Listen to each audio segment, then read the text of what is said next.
শ্রোতা এবং ভাগবত পাঠক সম্পর্কে। এবার আমরা শ্রবণ করতে চলেছি এই ভাগবত পাঠ শ্রবণ করতে গেলে আগে ভাগবতের মাহাত্ম্য কথা শ্রবণ করতে হয়। গীতা পাঠের শেষে যেমন মাহাত্ম্য কথা শ্রবণ করতে হয়, গীতা পাঠ যদি করেন বা কেউ বাড়িতে কোনো পণ্ডিত বা বৈষ্ণবদের দিয়ে করান, আগে পাঠ হবে, তারপর মাহাত্ম্য কথা হবে। মাহাত্ম্য কথা যদি পাঠ না হয় তবে সেই পাঠের কিন্তু কোনো ফল লাভ হয় না। ঠিক সেই রকম ভাগবত পাঠের ক্ষেত্রে আগে মাহাত্ম্য কথা পাঠ হয়, তারপরে কথা শ্রবণ করা হয়। আপনারা এখন ভাগবতের মাহাত্ম্য কথা শ্রবণ করতে চলেছেন। प्रेम से बोलिए भक्तवत्सल भगवान की जय। प्रेम से बोलिए बांके बिहारी लाल की जय। प्रेम से बोलिए राधे राधे उन्मरी मायरा।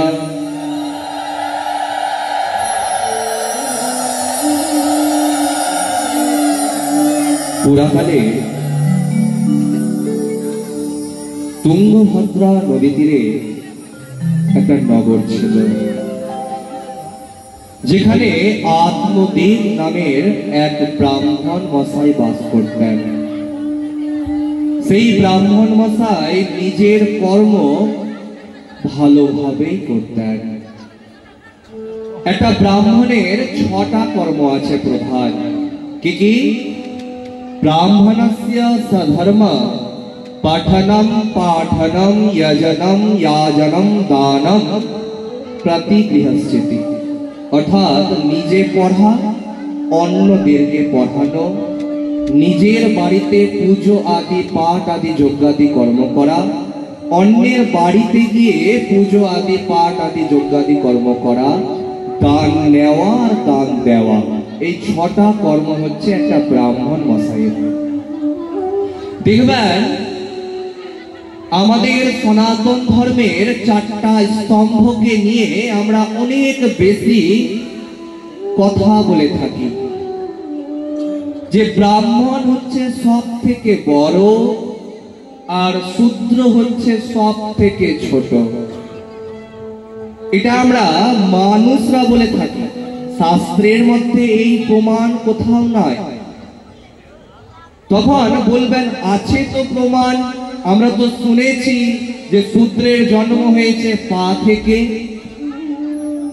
দেখুন, আধা আধুরা জ্ঞান যদি আপনি কোনো আপনার কাছে যদি জ্ঞান না থাকে, তার থেকে বিপজ্জনক হচ্ছে আপনার ভিতরে যদি আধা আধুরা জ্ঞান থাকে। আপনার কাছে জ্ঞান নাই, আপনি সোজা বলতে পারবেন আমি জানি না, কিন্তু যদি আপনাকে কেউ কানের মধ্যে দিয়ে থাকে তবে কিন্তু আপনি তার কথার দরুন কিন্তু লাভ পাবেন। আর যদি কোনো শাস্ত্রীয় পণ্ডিতের কাছে যদি আপনি বসে যান, সেখানে কিন্তু আপনার মাথাটাকে নিচু হয়ে যেতে হবে। অতএব নিজে না দেখে, নিজে না পড়ে কখনো এই জাতীয় কথা বলতে যাবেন না। এই কথার প্রমাণ কোথায় আছে? বেদের মধ্যে আছে। বেদের মধ্যে পুরুষ সূক্ত আছে, যে পুরুষ সূক্ত আপনাদের বাড়িতে যদি সত্যনারায়ণের পুজো হয় তাতেও পাঠ করা হয়।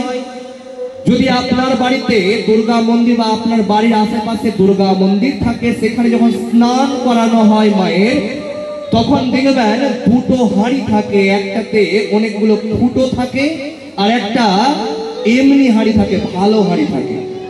ওই যে ফুটো দিয়ে যে হাঁড়িটা থাকে না, সেটা হচ্ছে সাওয়ার হাঁড়ি। সাওয়ার, যে বৃষ্টি হচ্ছে না, ঠিক সেই রকম দেখবেন ওই সময় পণ্ডিত মশাই আয়নাটাকে ওই ভালো হাঁড়িটার মধ্যে রেখে সেই ছিদ্র হাঁড়িটাকে উপরের মধ্যে ওঠায়, আর তারপরে গঙ্গা জল দিয়ে যখন স্নান করায় কমণ্ডলু দিয়ে, তখন কিন্তু এই পুরুষ সূক্ত পাঠ করে থাকে। এমনকি বিয়ে আসরেও আর শ্রাদ্ধ আসরেও এই পুরুষ সূক্ত পাঠ ছাড়া কিন্তু আমাদের সনাতন ধর্মের কোনো কার্য হয় না। সেই পুরুষ সূক্তের মধ্যে একটা মন্ত্র আছে, সেই মন্ত্রটা হচ্ছে এইরূপ: ব্রাহ্মণো অস্য মুখমাসে বাহু রাজন্ন কৃতঃ উরু তদস্য যদ বৈশ্যঃ পাদাভ্যাম গুণসূত্র অজায়ত। অর্থাৎ বিরাট পুরুষের মুখ থেকে ব্রাহ্মণের সৃষ্টি হয়েছে, বাহু থেকে হাত থেকে ক্ষত্রিয়ের সৃষ্টি হয়েছে, উরু থেকে বৈশ্যের সৃষ্টি হয়েছে, আর পা থেকে শূদ্রের সৃষ্টি হয়েছে। তবে যেহেতু বিরাট পুরুষের পা থেকে শূদ্র সৃষ্টি হয়েছে, তবে পায় সব থেকে ছোট। তবে দয়া করে আপনারা কেউ কারো পায়ে প্রণাম করবেন না। কোথায় প্রণাম করবেন? মাথাতে। কারণ পা তো আপনাদের কাছে ছোট জিনিস। অতএব একটা কথা মাথায় রাখবেন, ভগবান আমাদের কাউকে কিন্তু বিভেদ করে পাঠায়নি যে এ বড় আর ও ছোট। আমরা নিজেরা সেই বিভেদগুলো কিন্তু করেছি। আর প্রত্যেকের উদ্দেশ্যে বলছি যে আমাদের কর্ম হচ্ছে সব থেকে বড়।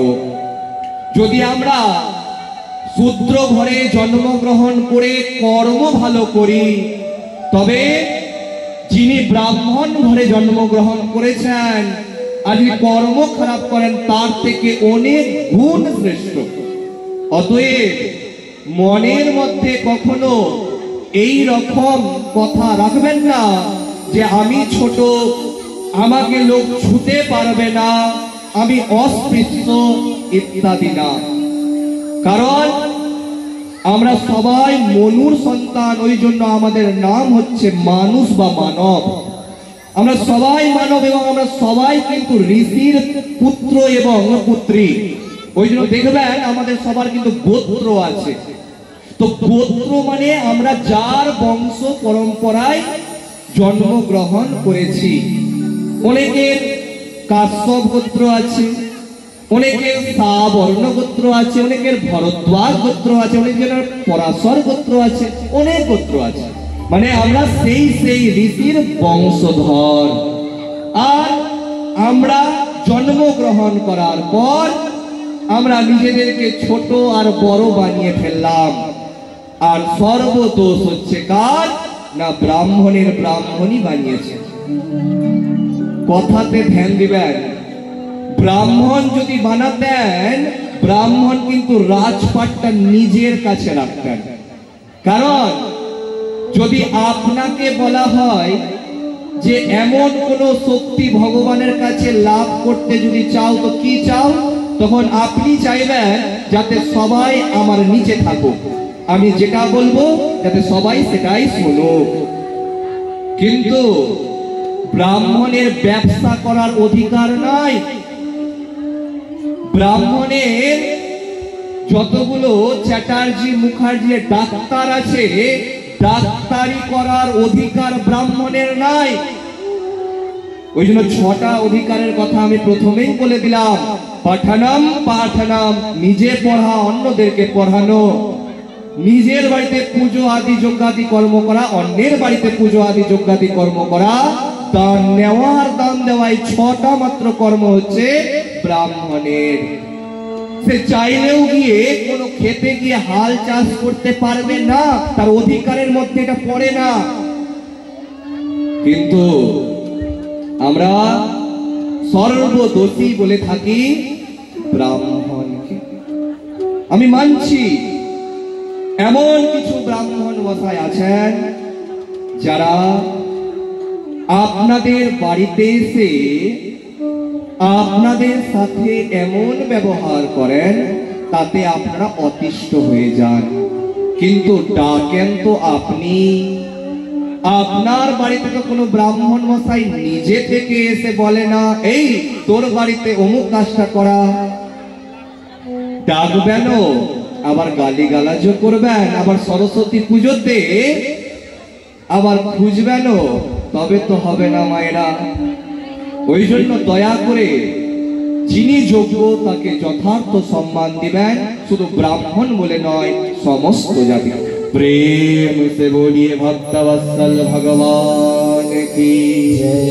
प्रेम से बोलिए बाके बिहारी लाल की जय। प्रेम से बोलिए राधे राधे। से आत्मदेव ब्राह्मण खूब ভালো ছিলেন, কিন্তু তার পত্নীর নাম ছিল ধুন্ধুলি দেবী। এই ধুন্ধুলি দেবী যেখানে বসতেন সেখানে সবার নামে এবং সবার সঙ্গে নিন্দা আর চর্চা করতেন। দেখবেন আমরা মায়েরা বা বাবারা যখন প্রতিদিন একত্রিত কোথাও হয়, সেখানে কিন্তু বেশি যে থাকে না আসলে তার সম্পর্কে নিন্দা চর্চা করি। এমনও হয় যে হয়তো একই আসরে সবাই বসেছিল, সঙ্গে সঙ্গে উঠে হয়তো বাড়ির দিকে হাঁটতে শুরু করেছে, হাঁটা দেখে কিন্তু তার নামে নিন্দা শুরু। এতক্ষণ বসে কিন্তু সেও আপনার সঙ্গে তালে তাল মিলিয়েছে। ওই জন্য শাস্ত্রে বলা হচ্ছে পরক্ষে কার্যহন্তারম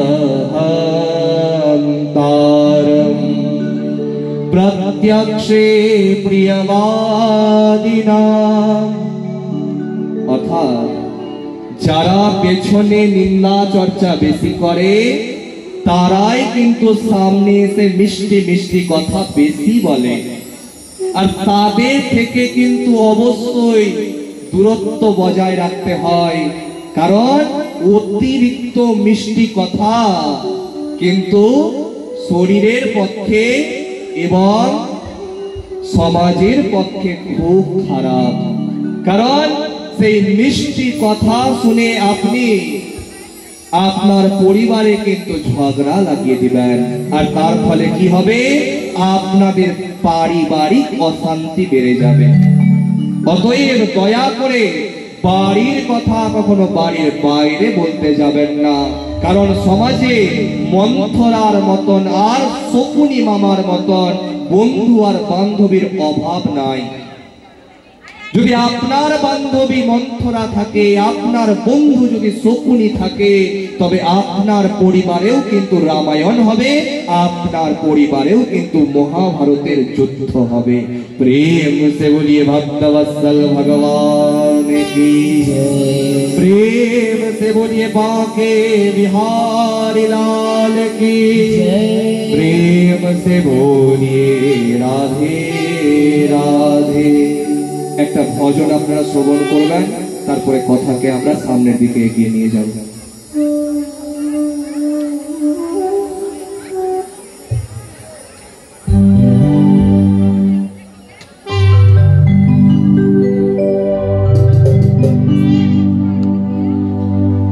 শাম মরে আজা গোবিন্দ মরে আজা, भक्तों के राजा शाम मोरे आजा। बोलिए नंदी गोपाल की। সবাই বিবাহ করে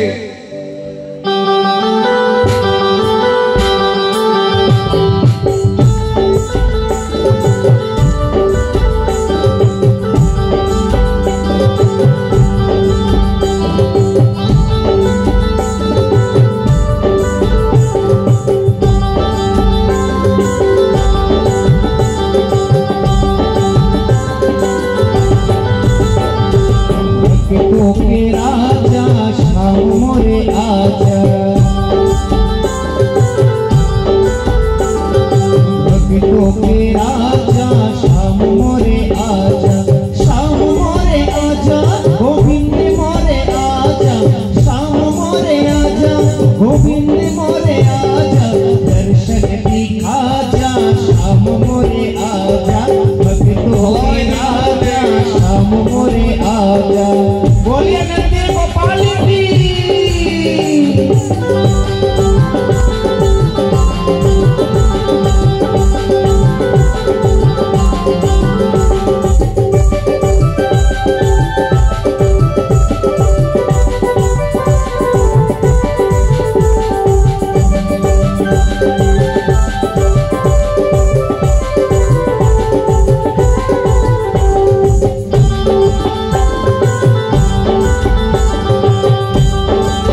मुरली वाले आजा ओ बंसी वाले आजा मुरली वाले आजा ओ बंसी वाले आजा मुरली बजा जा शाम मोरे आजा भक्तों के राजा शाम मोरे आजा शाम मोरे आजा गोविंद मोरे आजा दर्शन दिखा जा शाम मोरे आजा भक्तों के राजा शाम मोरे आजा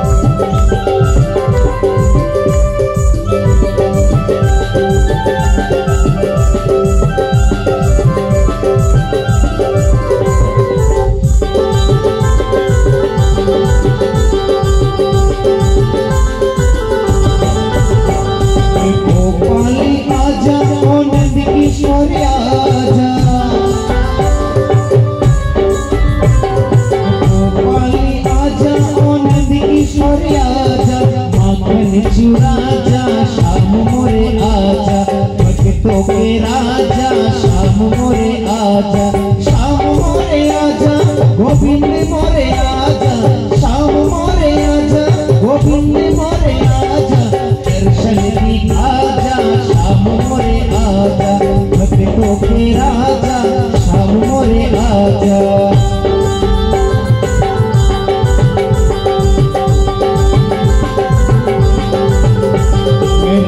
लखैया आजा राश रचैया आजा राम लखैया आजा राश रचैया आजा राश सुरजा जा शाम मोरे आजा भक्तों के राजा शाम मोरे आजा शाम मोरे आजा गोविंद मोरे आजा शाम मोरे आजा गोविंद मोरे आजा दर्शन दिखा जा शाम मोरे आजा भक्तों के राजा शाम मोरे आजा भक्तों के राजा शाम मोरे आजा भक्तों के राजा शाम मोरे आजा बोलिए नंदी गोपाल की भक्तों के राजा शाम मोरे आजा भक्तों के राजा शाम मोरे आजा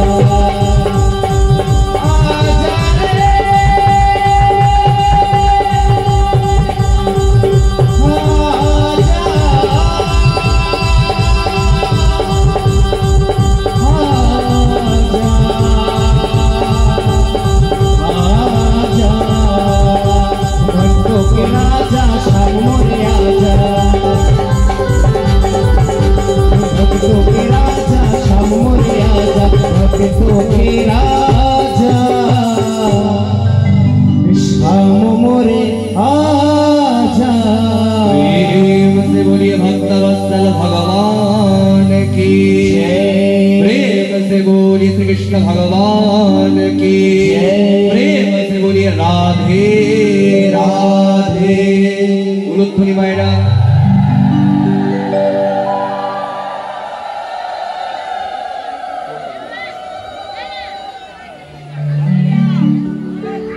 तो সেই ধুধুলি দেবী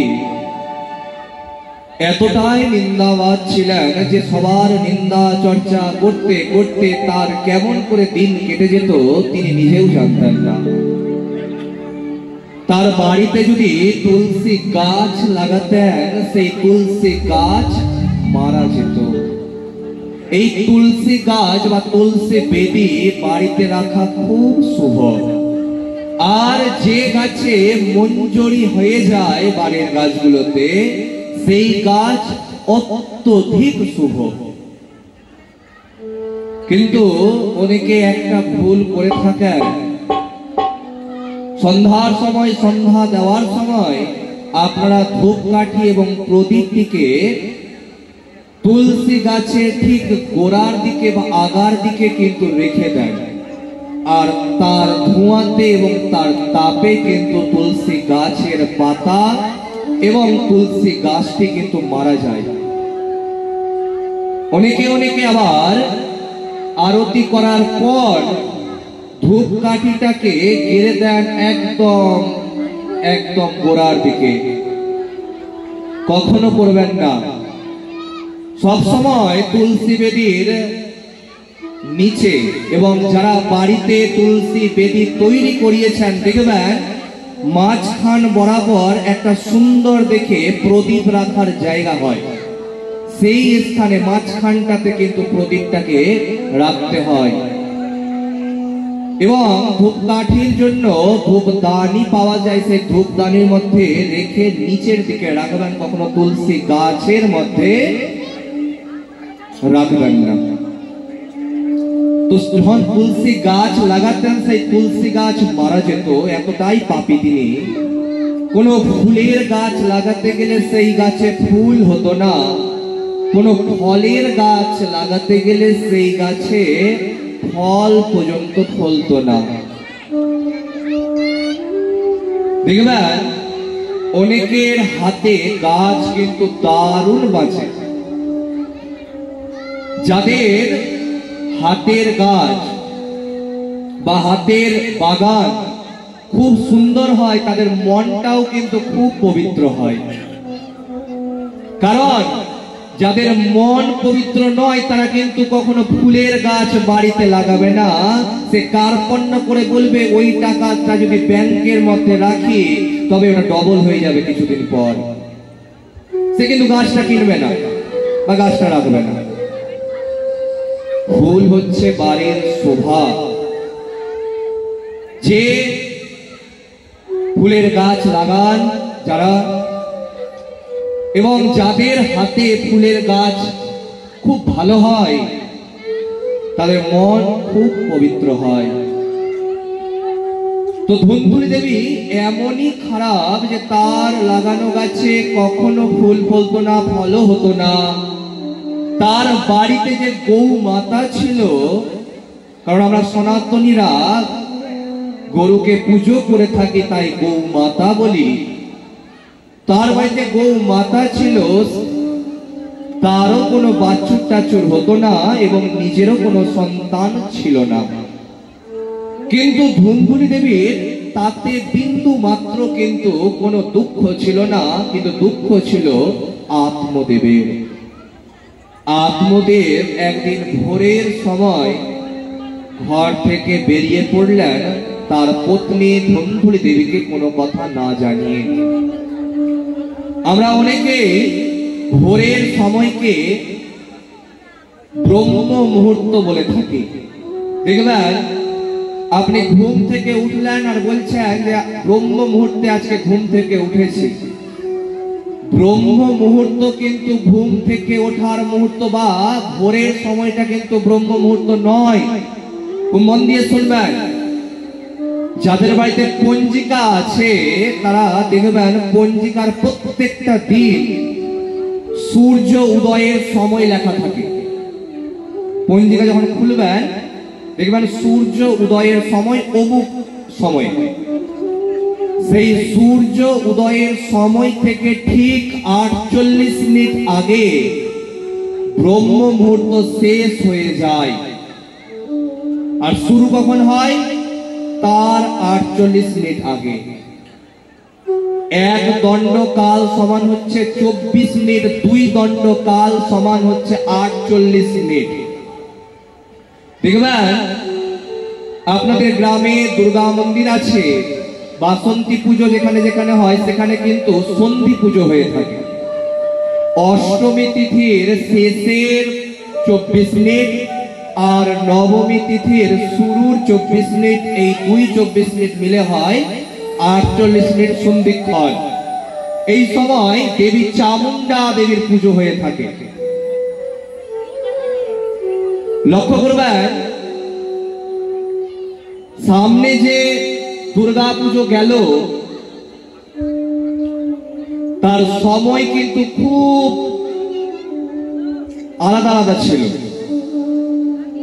যারা বয়োজ্যেষ্ঠ আছেন, যারা 60-70 বছর বয়সের অত্যধিক উপরে আছেন, তারা হয়তো বলতে পারবেন আরো বেশি যে তাদের জীবনে আপনারা এই বছরের মতন দুর্গা পুজো দেখেছেন কি দেখেননি।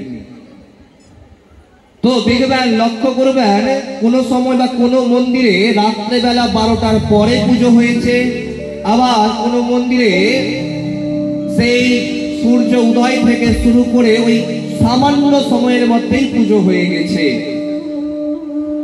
দেখুন, পুজোর মধ্যে সব পুজো কিন্তু এক জিনিস নয়। দুর্গা পুজো, বাসন্তী পুজো হচ্ছে রাজকীয় পুজো। এই পুজোতে সব পুরোহিত কিন্তু হাত দিতে চায় না। এই পুরোহিত মশাই কিন্তু এই পুজোতে হাত দিতে অন্তত পক্ষে 10 বার চিন্তা করবে। এটা কিন্তু সরস্বতী পুজো, লক্ষ্মী পুজো নয় যে আমার ব্রাহ্মণ দ্বারা একটা ফুল জল দিতে গেলেই আমার পুজো সুসম্পন্ন হয়ে যাবে, না। দুর্গা পুজোর মতন পুজো যিনি জানেন, যিনি জ্ঞান অর্জন করেছেন, তিনি কিন্তু হাত দিতে পারবেন, নচেত কিন্তু সেই পুরোহিত মশাইয়ের কিন্তু বংশ নাশ হয়ে যাবে। ওই জন্য লক্ষ্য করবেন, যারা পৌরোহিত্য কর্ম করেন, অর্থাৎ পুজো পাঠী যাদের সম্পূর্ণ জীবিকার আধার, তাদের বেশিরভাগ পরিবার, কথাটা আরেকবার বলছি, বেশিরভাগ পরিবার, সমস্তকে বলছি না, অনেক কষ্ট এবং দুঃখ সহ্য করেন। কেন? যে অনেক যজমানের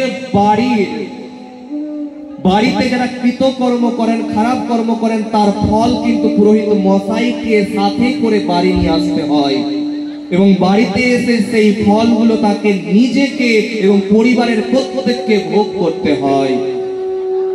ওই জন্য যে কোনো কর্ম করার আগে জেনে এবং শ্রদ্ধা পূর্বক করার কিন্তু বিধান আছে। বিশেষ করে দেবতা কার্য, ভগবানের পুজো করব, ভগবানের সম্পর্কে পাঠ করব, আর কেউ যদি না জেনে করে তবে কিন্তু সেখানে যজমানের যতটা ক্ষতি হবে তার থেকে অধিক ক্ষতি হয়ে যাবে পুরোহিত মশাইয়ের।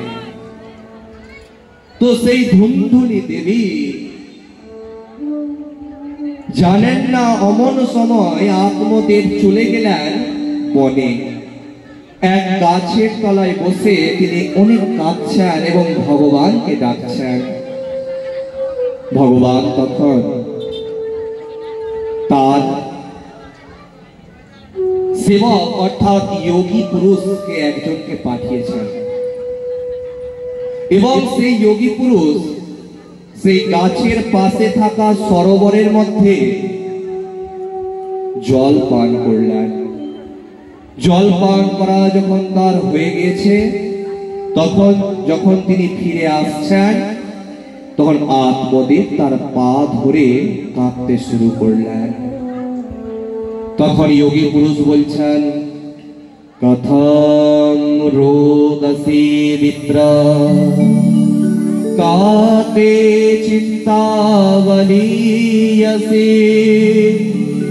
বদত্বং সত্বরং মহ্যং স্বস্য দুঃখস্য কারণম। হে বিপ্রবর, হে ব্রাহ্মণ মশাই, আপনি যে রোদন করছেন, কাঁদছেন, আপনার কাঁদার কারণটা যদি আমাকে না বলেন, আমি কেমন করে বুঝতে পারবো যে আপনি কাঁদছেন কেন? তখন ব্রাহ্মণ মশাই কাঁদতে কাঁদতে উত্তর দিচ্ছেন যে আমার পরিবারে কোনো অসুবিধা নাই, আমার একটা পুত্র সন্তানের প্রয়োজন। আমি জানি যে এক যোগী পুরুষের অনেক শক্তি, কারণ তপস্যার বল আছে আপনার মধ্যে। আপনি চাইতে গেলে ভগবানকে পর্যন্ত অভিশাপ দিতে পারেন। কৃপা করে আমাকে একটা পুত্র সন্তান হওয়ার আশীর্বাদ প্রদান করুন। তার কথা শুনে সেই যোগী পুরুষ ধ্যানের মধ্যে বসলেন, এবং ধ্যান থেকে জানতে পারলেন, আর সেই জানা কথা আত্মদেবকে বলছেন। শ্রীনোবস্য ময়া তে অদ্য প্রারব্ধম তো বিলোকিতা সপ্তা জন্মবধি তব পুত্রো নৈব চ নৈব চ।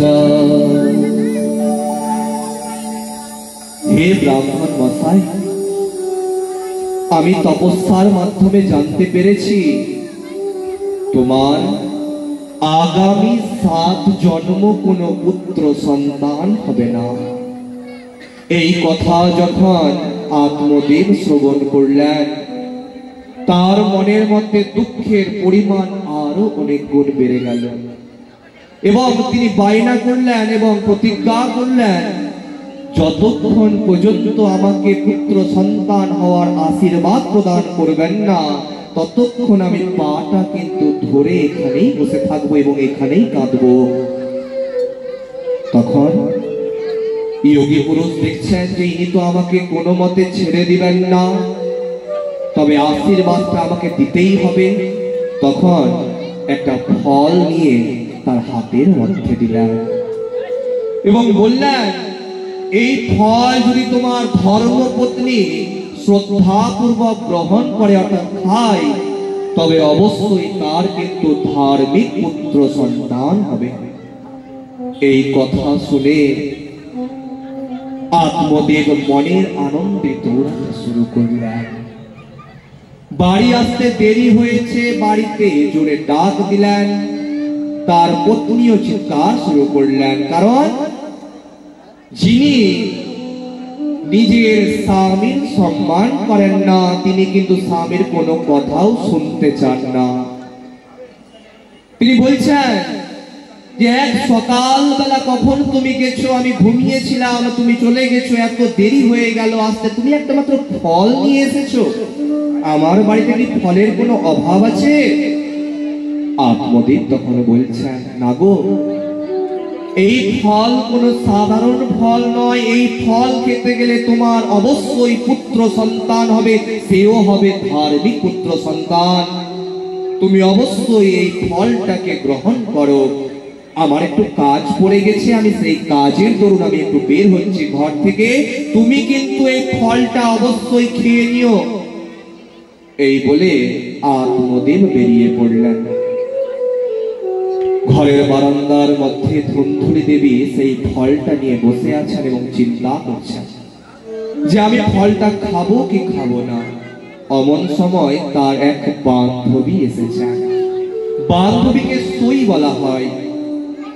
যখন বান্ধবী এসেছেন তখন বলছেন, কিরে, তোকে খুব চিন্তিত মনে হচ্ছে। তুই তো এত চিন্তিত থাকিস না, কারণ তোকে যে যা কথা বলে সে চিন্তায় থাকে।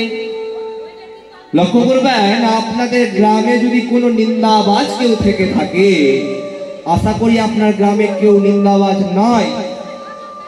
যদি থেকে থাকে তবে সে বেশি চিন্তা করে না, কারণ তাকে যদি কেউ কোনো কথা বলে, সে কিন্তু যার নামে বলেছে তাকে সাথে সাথে বলে দেয় আর বলে, তাকে কিন্তু বলবি না, এই যে তোকে কথাগুলো বললাম। সে কিন্তু চিন্তায় থাকে না, লোককে চিন্তাতে রাখে। তো আজকে হঠাৎ তুই চিন্তায় আছিস, কি হয়েছে বল? দেখ না, এই হাতের ফলটা আমার স্বামী আমাকে দিয়েছে আর বলেছে এই ফলটা খেতে গেলে নাকি আমার পুত্র সন্তান হবে। আচ্ছা তুই বলতো, ফল খেতে গেলে কি কখনো পুত্র সন্তান হয়? তার বান্ধবী বলছেন, তুই মনে কর সেই দিনের কথা, যেই দিন তোর স্বামী তোকে বিবাহ করে নিয়ে এসেছিল। দেখবেন মেয়ের হাতের মধ্যে ছেলের হাত দিয়ে কি করে না, মেয়ের বাবা কন্যাকে সম্প্রদান করে। আর অমন সময় কিছু মন্ত্র বলে থাকে, সেখানে বলেন, এতদিন থেকে আমার মেয়ের দুঃখ কষ্টের সমস্ত ব্যয়ভার দায়িত্ব ছিল আমার, এখন থেকে আমি সেই সমস্ত দায়িত্ব আমি তোমার হাতে তুলে দিচ্ছি। যে বাবা তোর দুঃখ কষ্টের সব ভার তোর স্বামীকে দিয়ে দিয়েছে, আর তোর স্বামী সেই ভার গ্রহণ করে তোকে বিয়ে করে নিয়ে এসেছে, তার একটা কথা তুই শুনতে পারছিস না? তুই জানিস না পাতি পরমেশ্বর? তখন এত কিছু বলার পরে ধুন্ধুলি দেবী বলছেন, এই ফলটা যদি আমি খাই আর আমার গর্ভে যদি সন্তান আসে আর কোনো ডাকাত যদি ডাকাতি করতে আমার গ্রামে আসে, আমি তো গর্ভের মধ্যে সন্তান নিয়ে পালাতেই পারবো না। আর গর্ভে যদি আমার সন্তান আসে, শুনেছি লোকের মুখে ঘুমাতে খুব অসুবিধা হয়, খাওয়ার খেতে খুব অসুবিধা হয়, শরীরটা তো দুর্বল হয়ে যাবে। দেখবেন মায়েরা, আপনারা যে বিকাল বেলা গল্প করেন, আপনাদের মধ্যে কেউ কিন্তু মোরহল থাকে। মোরহল মানে হেড, সে কিন্তু বেশি কথা বলে, সে কিন্তু লোকের কথা কম শুনে। সেই রকম মোরহল ছিল কিন্তু ধুলধুলি দেবী। সে বলছে যে আমি তো তবে মোরহল হয়ে থাকতে পারবো না, মেন হয়ে প্রধান হয়ে থাকতে পারবো না, আমি এই ফলটা খাবো না। শেষে সেখান থেকে বিদায় নিলেন তার বান্ধবী।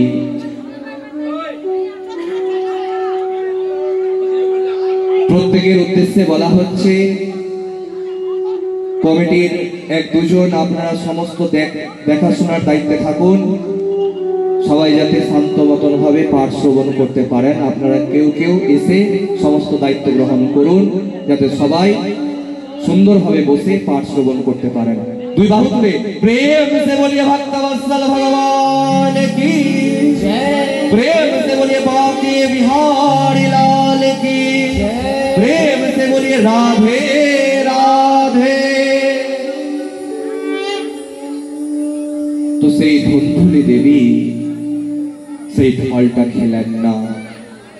কিছুক্ষণ পর তার বোন এসেছেন। বোন এসে দেখছেন তার দিদি চিন্তিত আছে। জিজ্ঞাসা করলেন, কেন চিন্তিত আছিস? বললেন সমস্ত কথা। তখন বললেন, তুই পাগল হয়েছিস, ফল খেতে গেলে কখনো সন্তান হয় না। এক কাজ কর, আমার অনেকগুলো সন্তান আছে, আর কিছুদিন পর আরেকটা সন্তান জন্মগ্রহণ করবে, তুই কিছু টাকা পয়সা ধন রত্ন আমার স্বামীকে দিয়ে দিস, আমি আমার যে সন্তানটা হবে সেই সন্তানকে আমি তোকে দিয়ে দেব। আর তুই সবাইকে বলে দিস যে আমার বোনের সন্তান 6 মাসে নষ্ট হয়ে গেছে, তারপরে দেওয়ার পরে তোর এই সন্তানকে, অর্থাৎ আমার সন্তানকে আমি মানুষ করে চলে যাব তোর বাড়ি থেকে। অতএব তুই এই ফল তোকে খেতে হবে না। তখন ধুন্দুলি দেবী বলছেন, তবে ফলটা করবো কি? এক কাজ কর, তোর বাড়িতে তো গৌ মাতা আছে, তারও কোনো বাছুর টাছুর হয় না, ওই ফলটাকে নিয়ে তুই গরুটাকে খাইয়ে দে। কিন্তু তোর স্বামীকে কিন্তু কোনো কথা জানাস না। দেখবেন আমাদের সমাজের মধ্যেও কিন্তু বাড়ির লোকের কথা কিন্তু কেউ শুনবে না, বাইরের লোকের কথা শুনতে কিন্তু খুব ভালোবাসে মায়েরা। কোনদিনও একাদশী ধরে নেন আপনার আছে বাড়িতে, একাদশী কিন্তু 2 দিন হয়ে থাকে, কারণ মত হচ্ছে 2 প্রকার, একটা হচ্ছে স্মার্ত মত, একটা হচ্ছে গোস্বামী মত। প্রথম দিন যেটা একাদশী যারা করেন তারা হচ্ছে স্মার্ত মতে করেন, আর দ্বিতীয় দিন যারা একাদশী করেন তারা কিন্তু গোস্বামী মতে করে থাকেন। দুটাই ঠিক, আর দুটার কথাই কিন্তু পঞ্জিকার মধ্যে লেখা আছে। আপনাকে যদি কেউ বলে যে না একাদশী তো এর আগের দিন ছিল, আজকে কেন করছিস তোরা, পঞ্জিকা খুলে যদি আপনি দেখান ওখানে লেখা আছে গোস্বামী মতে তারপরে দিন। ততএব নিজের বাড়ির কারো বয়োজ্যেষ্ঠর কাছে আমি জানবো না, ওই বাড়ির পাশের কোনো লোকের কাছে জানতে যাব, কোনো মায়ের কাছে জানতে যাব, আচ্ছা কবে করব। ওই জন্যই বাড়িতে সব থেকে বেশি অশান্তি হয়ে থাকে। ওই কিছুক্ষণ আগে যেটা বললাম, বাড়ির মানুষের সঙ্গে বা বাড়ির মানুষের উপরে বিশ্বাস করতে হবে, কারণ বাড়ির মানুষই হচ্ছে এমন একজন যা আপনার খারাপ চাইবে না কোনোদিন, কিন্তু বাড়ির বাইরের মানুষ আপনার কোনোদিনও ভালো চাইবে না। আপনি যদি গরিব থাকেন আর আজকেই যদি আপনি বাড়ির কাজটা শুরু করেন, ইটটা শুধু যদি আপনার বাড়িতে এসে পড়ে, লোক কথা বলা শুরু করে দিবে, নিশ্চয়ই কোথাও থেকে পরায়া ধন পেয়েছে, কোথাও থেকে নিশ্চয়ই চুরি চামারি কিছু না কিছু করেছে। এই যে আপনি সারাটা দিন মান ধরে কষ্ট করছেন, এটা কিন্তু কেউ দেখবে না। ওই জন্য নিজের পরিবারকে সময় দিতে হবে, পরিবারের মানুষকে ভালো রাখতে হবে, ভালোবাসতে হবে। আর একটা মানুষ কখনো সবার কাছে ভালো হয়ে থাকতে পারে না। আপনি যত লোকের ভালো চান, যত আপনি পরের উপকার করেন, কিছু মানুষ এমন আছে যে আপনার সঙ্গে কখনোই কোনো মতে ভালো ব্যবহার করবে না। অতএব এই কথা না ভেবে আপনাকে কর্ম করতে হবে যে লোক কি ভাববে। কারণ আপনি ভালো কাজ করলেও লোক বলবে, আপনি খারাপ কাজ করলেও লোক বলবে। লোকের কাজ হচ্ছে বলা। অতএব নিজের লক্ষ্য আপনাকে নিজেকেই সুনিশ্চিত করতে হবে এবং সেই লক্ষ্যেই আপনাকে এগিয়ে যেতে হবে। প্রেম সে বলিয়ে ভক্তবৎসল ভগবান কি জয়, প্রেম से बोलिए बांके बिहारी लाल की, प्रेम से बोलिए राधे राधे। একটা ভজন আপনারা শ্রবণ করবেন, তারপরে কথাকে আমরা সামনের দিকে এগিয়ে নিয়ে যাব।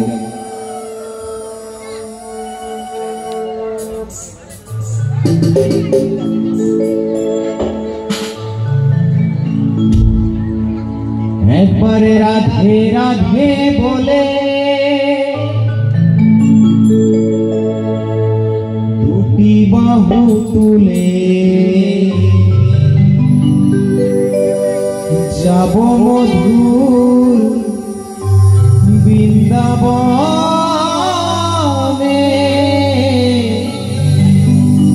যাব মধুর বৃন্দাবনে। রাধা রানী কি সবাই দুই বাহু তুলে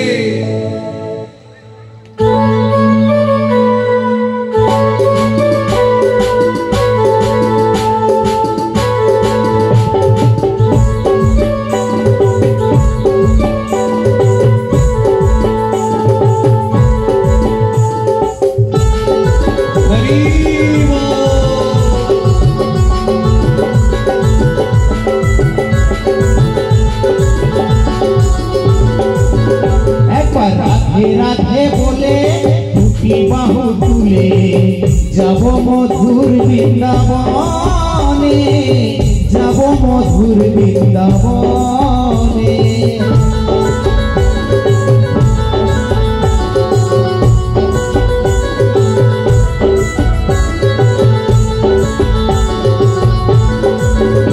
একবার রাধে রাধে বলে দুটি বাহু তুলে যাব মধুর বৃন্দাবনে, যাব মধুর বৃন্দাবনে। বলো জয় জয় শ্রী রাধে।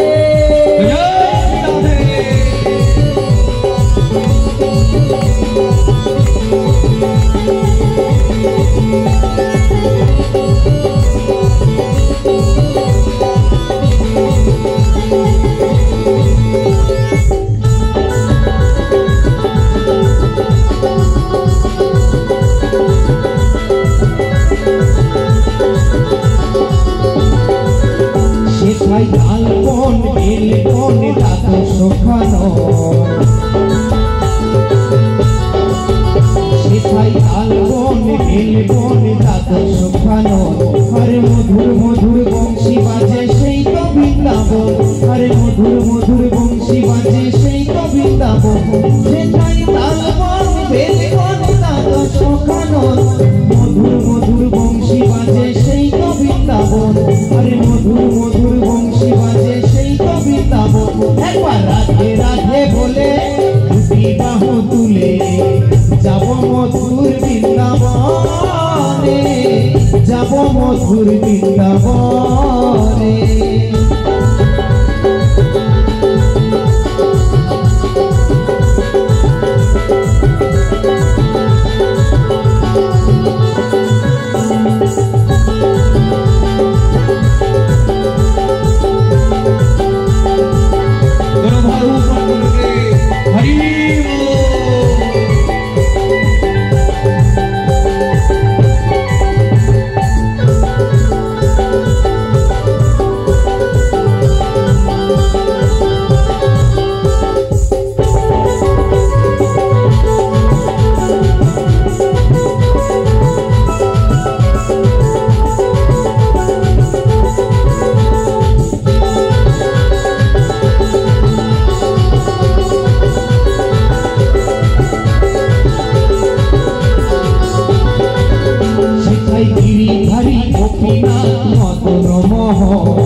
সেটাই গিরিধারী গোপীনাথ মদন মোহন রাসলীলা করেন প্রভু সেই তো বৃন্দাবন রাসলীলা করেন প্রভু সেই তো বৃন্দাবন একবার রাধে রাধে বলে দুটি বাহু তুলে যাব মধুর বৃন্দাবনে যাব মধুর বৃন্দাবনে সবাই মিলে বললে,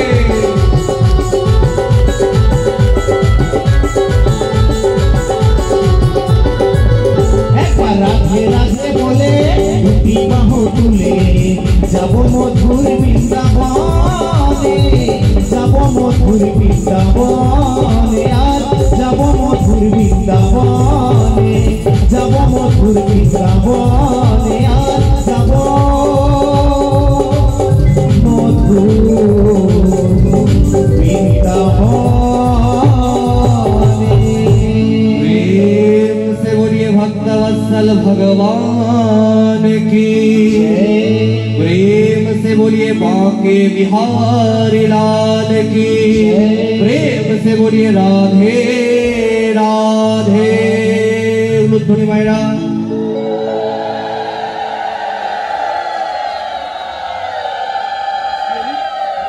সেই ধুন্ধুলি দেবীর বোন একদিন রাত্রেবেলা নিজের সন্তানকে ধুন্ধুলি দেবীর কাছে এসে রেখে গেলেন এবং ঘন রাত্রের মধ্যে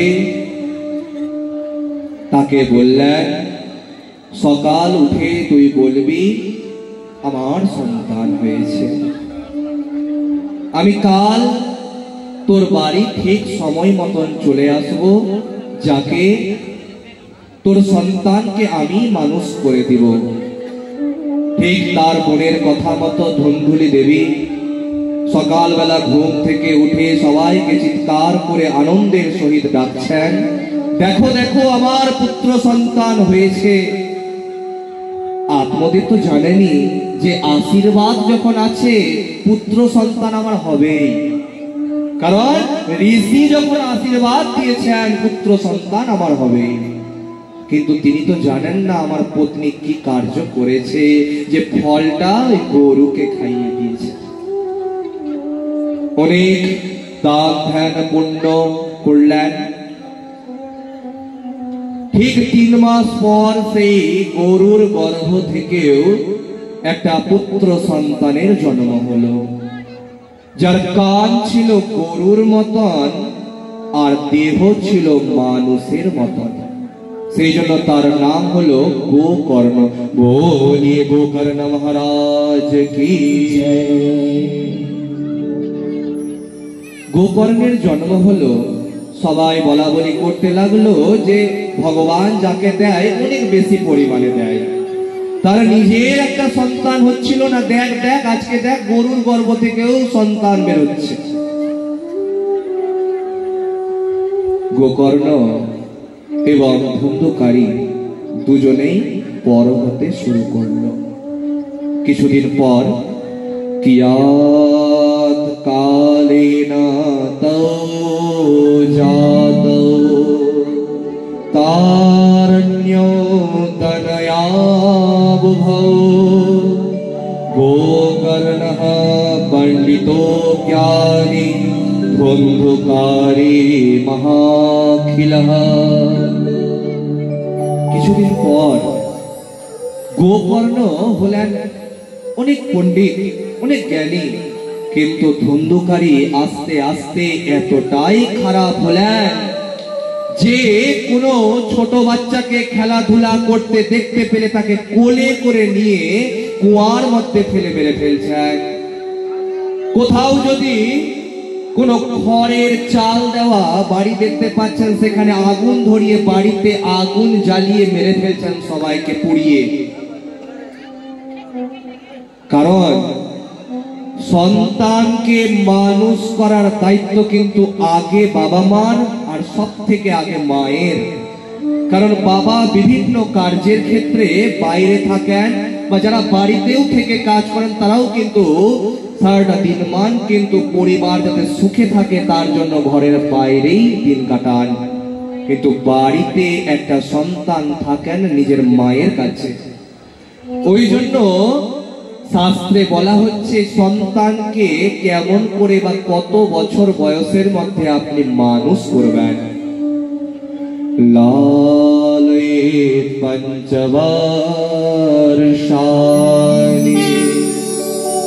10 वर्षाणि च तारये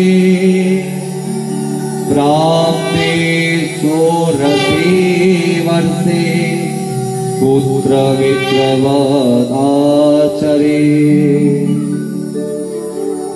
একটা সন্তান যখন 5 বছর বয়সের মধ্যে থাকবে, সে ছেলে হোক আর মেয়ে হোক, তার মা বাবার দায়িত্ব তখন সন্তান যা করছে করতে দেন, খেলাধুলা করছে, বদমাশি করছে, যা করছে করতে দেন। কিন্তু ওই জন্য আমরা বলে থাকি যে 5 বছর অবধি সন্তানের মধ্যে ভগবান বাস করেন।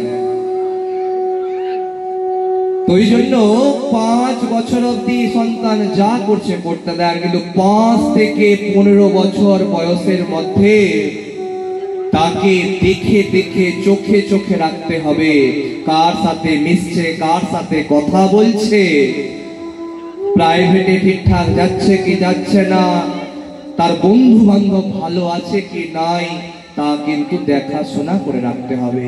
কারণ একটা সন্তান খারাপ হয় কত থেকে কত বছর বয়সের মধ্যে? 5 থেকে 15 বছর বয়সের মধ্যে। কেউ বলতে পারবেন না যে আমি যখন 18 বছর বয়স আমার হয়ে গেল তারপরে আমি খারাপ হলাম না। 5 থেকে 15 বছর বয়সের মধ্যেই সন্তান খারাপ হয়ে থাকে। তখন তাকে চোখে চোখে রাখতে হবে। মা যতটা তাকে এই ধর্মীয় আলোচনা সভাতে, হরিনাম কীর্তনে, ভাগবত পাঠের আসরে নিয়ে আসবেন, তত সে আস্তে আস্তে গুরুজনের প্রতি শ্রদ্ধা করবেন, সবার প্রতি সে সম্মান করবেন। কারণ সনাতন ধর্ম কাউকে ছোট করা শেখায় না। সর্বে ভবন্তু সুখিনঃ, সর্বে সন্তু নিরাময়া, সর্বে ভদ্রাণি পশ্যন্তু, মা কশ্চিৎ দুঃখে ভাগ ভবেৎ। কোন ধর্ম ছোট নয়, কোন মানুষ ছোট নয়। এই পৃথিবীর মধ্যে যতগুলো মানুষ আছেন সবাই যাতে সুখে থাকে, সবাই যাতে শান্তিতে থাকে। এই মন্ত্রের মধ্যে কোথাও বলা হচ্ছে না শুধু হিন্দু ভালো থাকুক। আপনি নিজের কোনো শান্তির কোনো একটা মন্ত্র পাবেন না, কারণ নিজের শান্তির কোনো মন্ত্র আমাদের সনাতন ধর্মে নাই যে আপনারই শুধু শান্তি হবে। যদি আপনি বাড়িতে কোনো পুজো দেন, সংকল্প করার সময় আপনার গোত্র জিজ্ঞাসা করবে পণ্ডিত মশাই, আপনার পরিবারের সবার নাম জিজ্ঞাসা করবে, তারপরে বলবে কি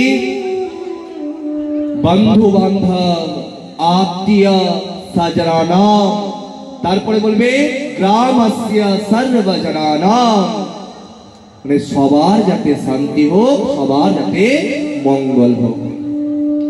শুধু নিজের শান্তির জন্য যদি বাড়িতে পুজো হয়, সেই পুজো কখনো ভগবান গ্রহণ করেন না। ওই জন্য সংকল্পের সময় কিন্তু লক্ষ্য করবেন এই কথাগুলো, অবশ্যই কিন্তু পণ্ডিত মশাই বলবেন।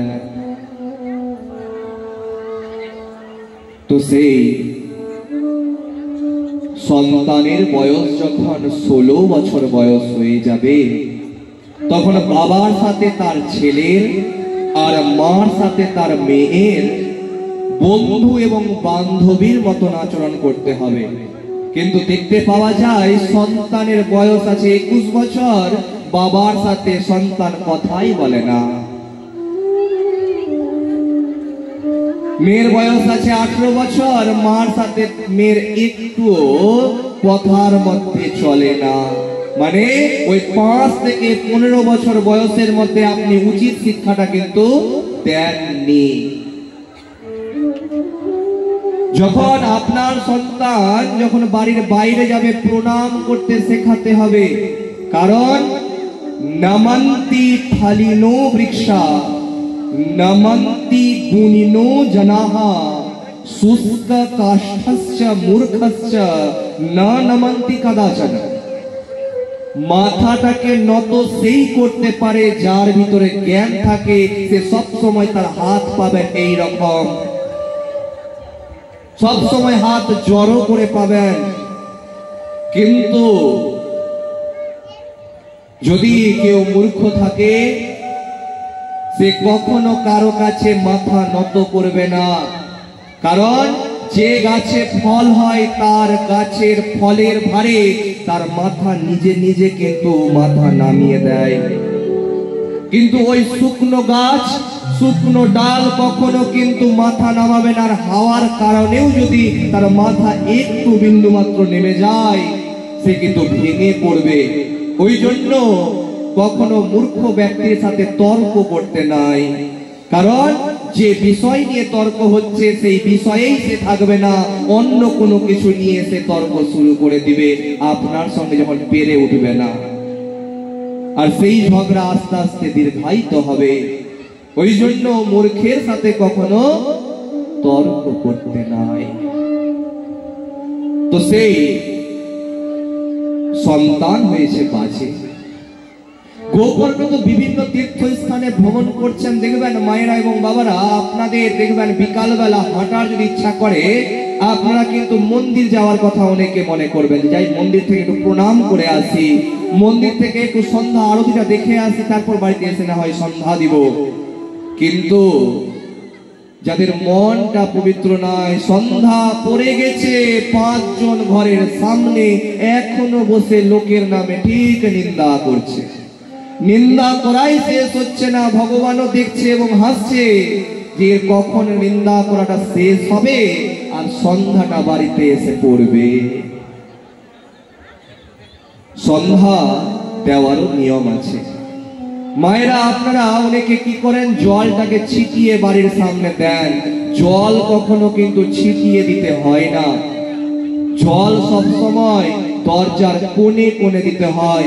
কারণ জল ছিটানোটা হচ্ছে শান্তি জল, শান্তি জল কখনো পায়ের মধ্যে পড়তে হয় না। কোথায় দিতে হয়? দরজার কোণে কোণে। আপনার যে প্রধান মেন দরজা আছে তার কোণে কোণে। সকালবেলা ঘুম থেকে উঠে মুছা আলাদা জিনিস আর ছিটানো আলাদা জিনিস। আর সন্ধ্যার সময় যে আপনারা সন্ধ্যা প্রদীপ দিয়ে যে আরতি করেন তারও কিন্তু নিয়ম আছে। আপনি কোনো কিছু না গুনে যতবার পারলেন ঘুরিয়ে দিলেন। আর ওই টিভিতে তো ভালো সিরিয়ালগুলো সন্ধ্যার সময় হয়, বসে তো দেখতে হবে, তখন গিয়ে বসে পড়লেন দেখতে না। নিয়ম কি? সিংহাসনের সামনে যে স্থানে আপনি আরতি করবেন দাঁড়িয়ে আপনার পায়ের নিচে একটা আসন রাখতে হবে। আসনের মধ্যে ডান পা থাকবে, আসনের মধ্যে বাম পা থাকবে আসনের বাইরে। ভগবানের পায়ের কাছে 4 বার আরতিটা ঘোরাতে হবে ওম আকৃতিতে। নাভির কাছে 2 বার ঘোরাতে হবে ওম আকৃতিতে। মুখমণ্ডলের কাছে 3 বার ঘোরাতে হবে ওম আকৃতিতে। আর সর্বাঙ্গ শরীরে 7 বার ঘোরাতে হবে ওম আকৃতিতে। তবেই কিন্তু আপনার বাড়িতে সন্ধ্যা আরতি, এমনকি মন্দিরের মধ্যেও আরতি সুসম্পন্ন হবে। শাস্ত্রে বলা হচ্ছে আদৌ চতুষ্পদতল প্রদেশে তীর্ণাবিদেশে মুখমণ্ডলে ত্রিহি সর্বেষু চ অঙ্গেষু সপ্তবারাৎ আরাত্রিকং প্রকুর্যাৎ। আমার সঙ্গে একবার সবাই বলবেন, পায়ের কাছে কয়বার? শুনতে কিন্তু পাচ্ছি না। 4 বার। নাভি দেশে কয়বার? 2 বার। মুখমণ্ডলে কয়বার? 3 বার। সর্বাঙ্গ শরীরে কয়বার? 7 বার। মোট হচ্ছে 16 বার। এমনকি মন্দিরের মধ্যেও যদি দুর্গা পুজোর আপনি আরতি দেখতে যান, এই নিয়মেই কিন্তু আরতিটা করতে হবে, এটাই শাস্ত্রীয় প্রমাণ। কিন্তু লক্ষ্য করবেন অনেক মন্দিরে কমিটিরা বলে দেয়, পুরোহিত মশাই নাচতে হবে কিন্তু আরতির সময়, না নাচতে গেলে ঠিক জমবে না, আমাদের এখানে আরতি দেখার জন্য অনেক ভিড় হয়। আর দেখবেন এক এক পুরোহিত মশাই আবার ওই নাচার জন্য বড় বড় টাইপের ঘুংরু পাওয়া যায় না, ওই ঘুংরু কিনে রাখে আরতির সময় পড়ে নাচার জন্য। আর ঢাকের আওয়াজটা কেটে দিয়ে যারা অধার্মিক তারা অন্য কোনো খারাপ গান লাগিয়ে দেয় ওই আরতির নাচের সঙ্গে, আর স্পিডটাকে দিয়ে বাড়িয়ে। কেমন লাগে জানেন? আপনারা হয়তো মোবাইল অত ব্যবহার করেন না, দেখতে পাবেন মোবাইলে যদি দেখেন তো সেটা নিয়ে কি হয় না, সনাতন ধর্মের কমেডি ভিডিও হয়। কাকে দিয়ে? পুজোকে দেখিয়ে। অতএব শাস্ত্রীয় নিয়মে যদি আরতি হয় সেটা কিন্তু শ্রদ্ধার হয়। মন্দিরের নিচে ধূপচি নাচ নাচি আছে, ধূপচি আপনি ধূপচি নাচ করতে পারেন ঢাকের তালে তালে, তাতে কোনো অসুবিধা নাই। কিন্তু মন্দিরের উপরে আরতি করার সময় এক সময় ওই সাইডে যাচ্ছে, এক সময় এই সাইডে আসছে, করলে চলবে না। নিয়ম যেটা নিয়ম। আর সেই জন্যই অনেক ব্রাহ্মণ মশাইয়ের কিন্তু নামে দুর্নাম হয়।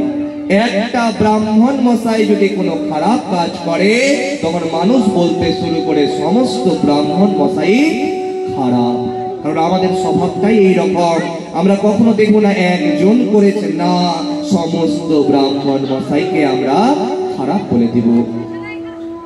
কিন্তু লক্ষ্য করবেন ওই দুর্গা পুজোতে যদি পুরোহিত মশাই শাড়ির কথা বলে, এমন শাড়ি বাজার করা হয় যে শাড়ি ওই পুরোহিত মশাইয়ের পত্নী কখনো পরতে পারবে না। কারণ সেই শাড়ি যদি পরে তবে কিন্তু লোকের কাছে লজ্জার পাত্র হয়ে যাবে। আর যজমানও দোকানে গিয়ে বলবে, ওই এত দামি শাড়িটা দিবেন না, ওই পূজা করার শাড়িটা দেন যেটা ভয়েলের আছে। চিন্তা করুন, আপনি যে শাড়িটা নিজে পরতে পারবেন না, আপনার বাড়িতে বা আপনার মন্দিরে বছরে একবার পুজো হবে, আর আপনার মন এবং নীতি কতটা ছোট যে আপনার বিবেকের মধ্যেও বাঁধে না যে আমি কি জিনিসটা দিতে যাচ্ছি। কারণ খারাপ দেওয়ার থেকে না দেওয়া অনেক গুণ ভালো। আমরা পুজো করার সমস্ত জিনিস কিনি, পুজো করার গামছা আলাদা পাওয়া যায়, পুজো করার আয়না আলাদা পাওয়া যায়, পুজো করার সমস্ত কিছু ধুতি আলাদা পাওয়া যায়। এমন ধুতি যে ধুতি যদি নেংটি মেরে পুরোহিত মশাই পড়ে, তবে উপর থেকে গামছা যদি না পড়ে তবে কিন্তু সব দেখা যাবে। চিন্তা করবেন যে আমরা বাড়িতে একবার পুজো বছরে করতে গিয়ে আমরা পুরোহিত মশাইকে কতটা সম্মান দিচ্ছি। এই কথাগুলো কিন্তু সবার জন্য নয়, বিশেষ কিছু মানুষের জন্য। অতএব আমার কথাতে যদি কারো খারাপ লাগে আমি ক্ষমা চেয়ে নিচ্ছি।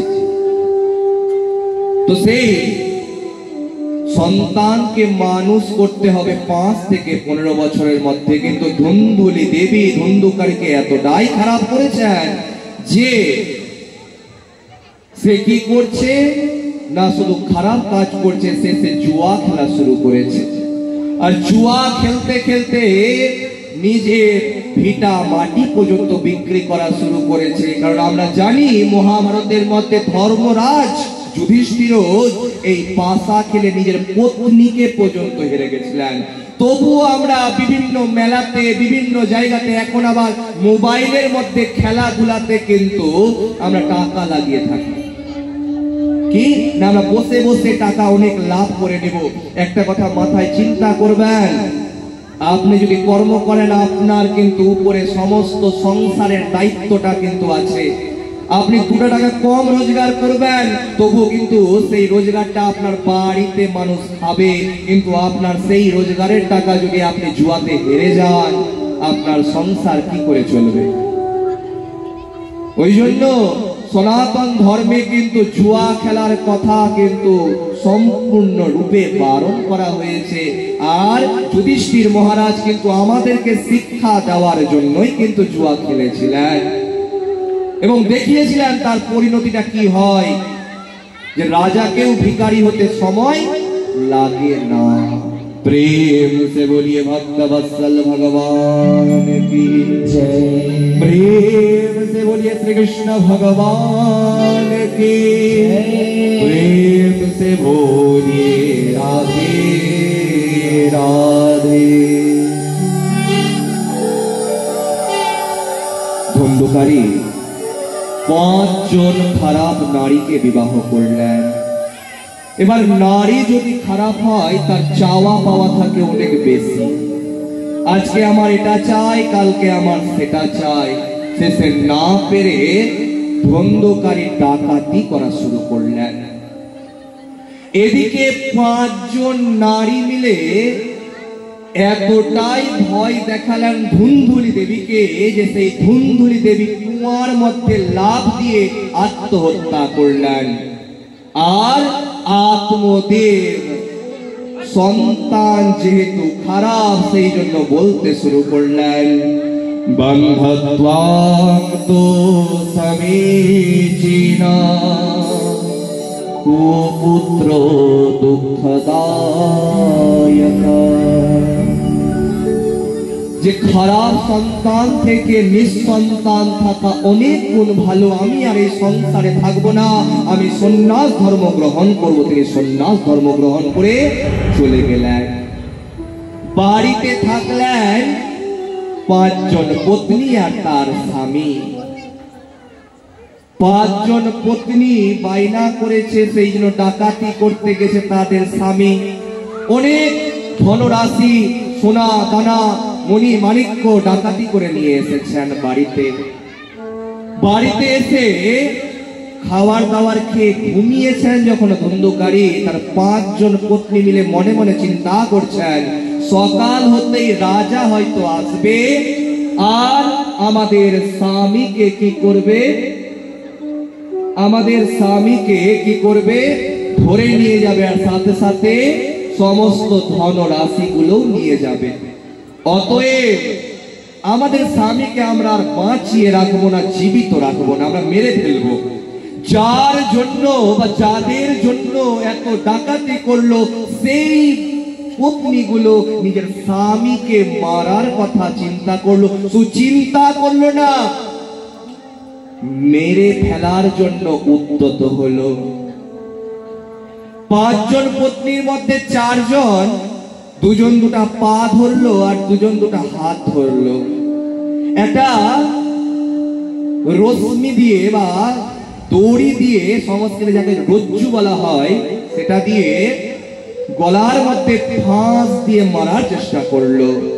তাতে আত্মদেব মারা গেল না, চিৎকার করতে শুরু করলো। তখন জ্বলন্ত কাঠ মুখের মধ্যে পুরে তাকে মেরে ফেললেন আর পাশে থাকা একটা গর্তের মধ্যে ফেলে দিয়ে মাটি চাপা দিয়ে দিলেন।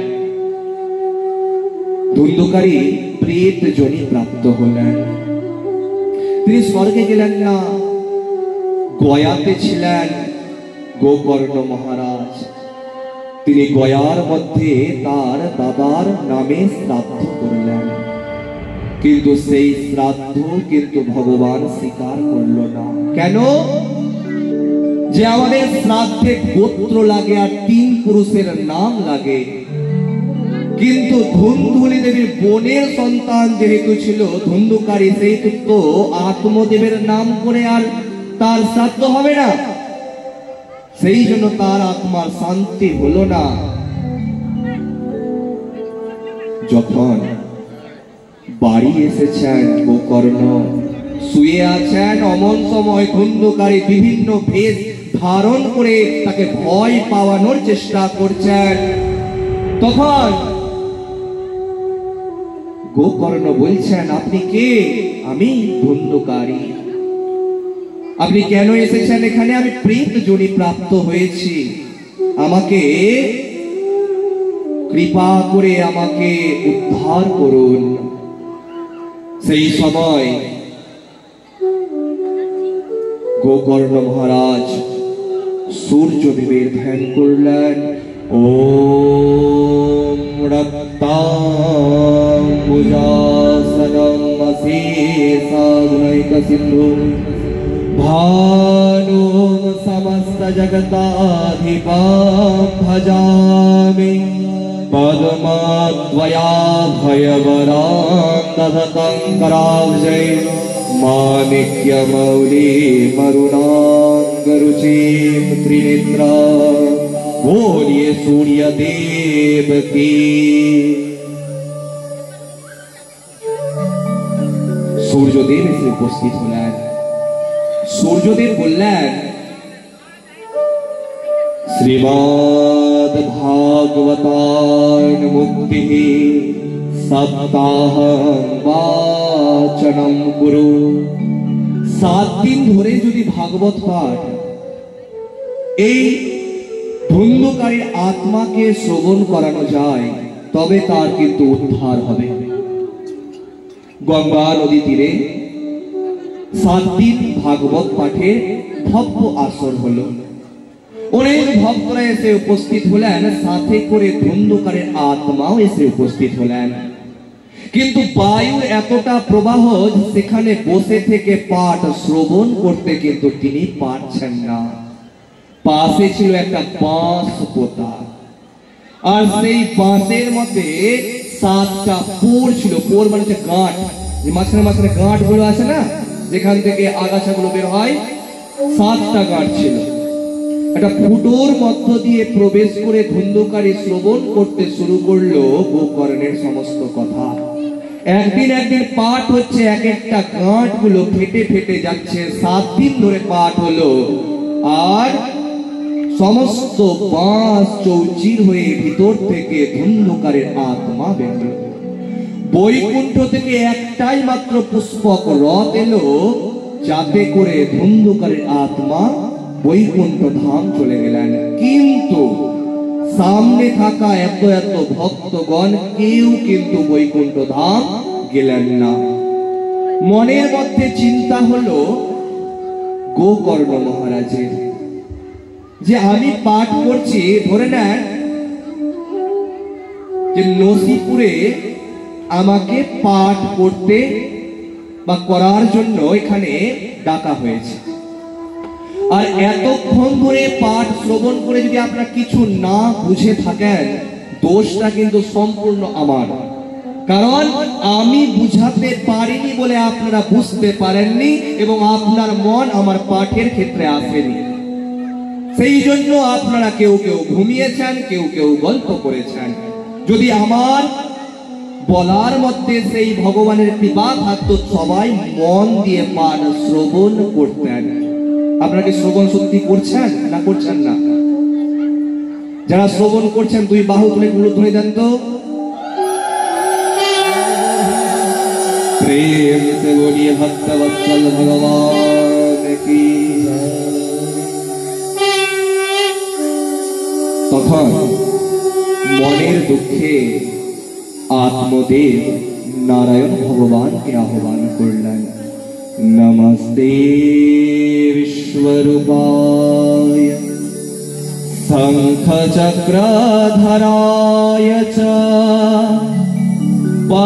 पद्मनाभाय देवाय ऋषिकापतये नमः। नमानन्द स्वरूपाय त्रिगुणात्मा विभासिने। ओम श्री श्री नारायण भगवान की। प्रेम से बोलिए भक्तवत्सल भगवान की। प्रेम से से बोलिए राधे राधे। ध्वनि मायरा